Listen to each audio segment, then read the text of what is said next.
So the BBC have these thoughts for the day. They're like 3 minutes, so I'll do my best to stay around that thought for the day. Couple of things there. Ethical leadership, key title. 2 other keywords, global and peace. Let me give you a couple of quotations. An incomprehensible act becomes comprehensible if it is explained in conjunction with religion. Okay? An incomprehensible act becomes comprehensible if it is explained in conjunction with religion. Pascal once said, men never do evil so completely and cheerfully as when they do it from a religious conviction.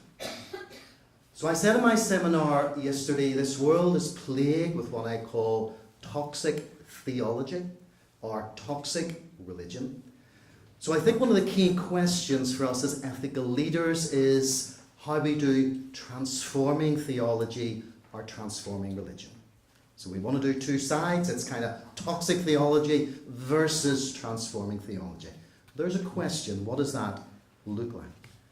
And I want to suggest as ethical leaders that we need to take what I would call thoughtful, strategic risks.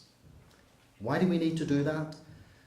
Well, today, 80% of the United Nations budget goes to war-related zones. 80%. It has increased by 60% in the last 10 years. There are 50 unstable states within the world. Half of them, and us white Europeans probably will not like to hear this, are on the borders of Europe. So Europe can no longer cocoon itself, as it often tries to, from global issues. So those of us within the West need to wake up.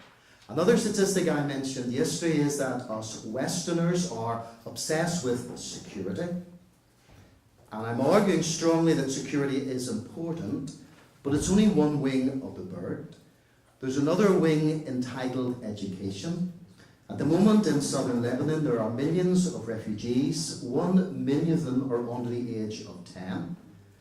And unless the West wakens up and comes up with some sort of global Marshall Plan and educate these kids, I can predict their future, and I'm not a prophet. Their future will lie with groups like ISIL and others because there are no attractive alternatives.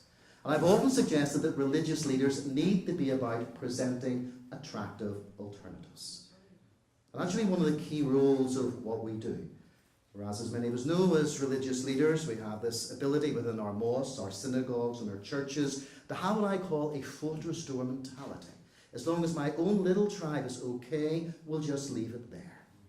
So we need to have the ability as leaders within this room to spill out. I suppose in the Christian context, Jesus talks about salt spilling out into society. And the way I've kind of analysed that is most of our churches are salt depositories rather than salt dispensers. And dispensers spill out into the street. I mean, Jesus often used that phrase, if you rub salt into the carcass of a putrefying society, it's going to change. But we don't do that because we're hiding behind fortress doors. Just one final quotation and one story and I will be finished. I mentioned yesterday Jonathan Sacks, the former chief rabbi of the British Commonwealth, and he's this wonderful quotation where he says, religion is power. So all of us in this room have power. He comments, it bonds people as a group, it moves people to act, it changes lives. But then he says, whatever is power can be used, misused, and abused. Religion is like fire, it warms, but it also burns. And we are the guardians of that flame. So my challenge to all of us, including myself, is that we have this powerful force called religion, and it is a flame.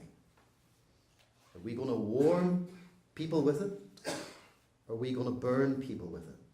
The final strategic risk, which Yvette would know more about than I would, I want to mention the name Clinton, but I don't want to talk about emails or pneumonia. I want to talk about her husband. Okay, let's put Hillary on the sidelines just for a moment.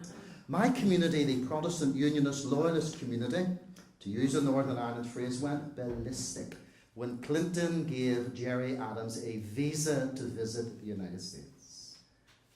I'm quite happy now to say publicly that was a very thoughtful, strategic risk.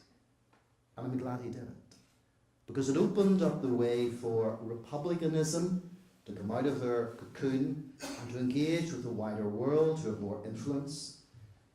And so we need to do exactly the same. We can't leave this to political minds. There's one brilliant, thoughtful, strategic risk. So my challenge to all of us is, what's going to be your next religious, thoughtful, strategic risk?